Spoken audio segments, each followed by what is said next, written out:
Pour mes 20 ans, mon meilleur ami m'a offert ceci. Un beau collier fait avec des cailloux, parce que j'aime beaucoup les cailloux. Et il m'a laissé avec ce collier la carte de la petite entreprise qui avait créé ce bijou au cas où j'étais intéressée par leurs autres produits. Tu veux monter sur moi, fripouille? Eh bien.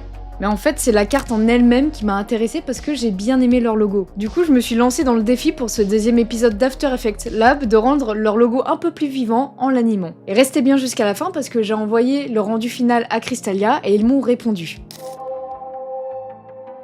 La première étape par laquelle je suis passée était la création du logo. Je l'ai pris en photo et je l'ai importé sur Affinity Designer, ce qui remplace Illustrator. Bon, autant vous le dire, j'ai commencé sur de mauvaises bases. Il m'arrive souvent de ne pas optimiser chaque étape dès le début et du coup ça complique le processus par la suite. Aujourd'hui, mon erreur était de créer un document en 800 pixels par 800 pixels. Alors c'était bien parce que je voulais une dimension carrée, mais en fait, il n'y a que 800 pixels, du coup quand je vais importer ça sur Premiere Pro, ça va être tout flou. Évidemment, je m'en suis rendu compte à la fin et j'aurais dû faire une composition de 1920 par 1920.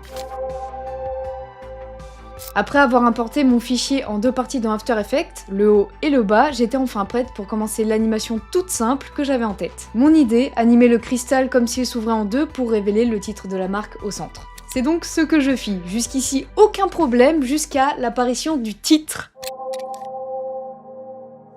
Pour que le titre apparaisse progressivement, j'ai dû utiliser un cache et là c'est toujours la même galère. Mon cerveau n'arrive pas à comprendre comment ça fonctionne. Et au moment où ça fonctionne, je me dis bah oui, c'est logique. Sauf que j'arrive pas à retenir pour les prochaines fois en fait, c'est ça le problème. Donc à chaque fois que je veux faire un masque, ça m'énerve parce que j'y arrive pas. Bref, après quelques crises existentielles, j'ai réussi à faire ce que je voulais avec un calque de forme.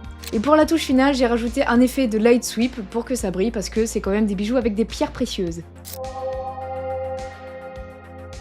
Une fois la V1 terminée, j'étais pas complètement satisfaite. Je trouvais qu'il y avait un truc qui clochait, mais j'arrivais pas à voir quoi. Donc j'ai envoyé ma V1 sur mon serveur Discord et on m'a fait gentiment des retours. On m'a fait remarquer que le titre semblait coller à la pierre quand elle s'ouvrait et ça cassait l'effet naturel. J'ai donc fait les modifications nécessaires et avant de vous montrer le rendu final, je vous invite à rejoindre le serveur Discord. Comme vous venez de le voir, on fait des retours sur les montages, on s'entraide, on discute. Venez! J'en profite aussi pour vous demander de vous abonner à la chaîne, objectif 5000.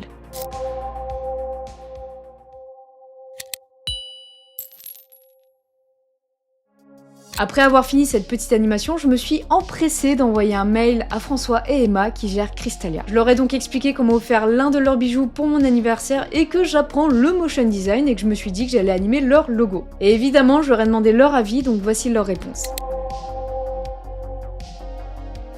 Bonjour, merci pour votre message et votre animation, c'est vraiment très gentil. Avez-vous un compte Instagram que vous souhaitez que je mentionne si j'utilise votre animation ? Bon, ils m'ont pas vraiment dit s'ils avaient apprécié mon animation ou non, mais je vais partir du principe que oui. Je leur ai dit que j'avais pas d'Insta professionnel, donc je leur ai filé mon personnel.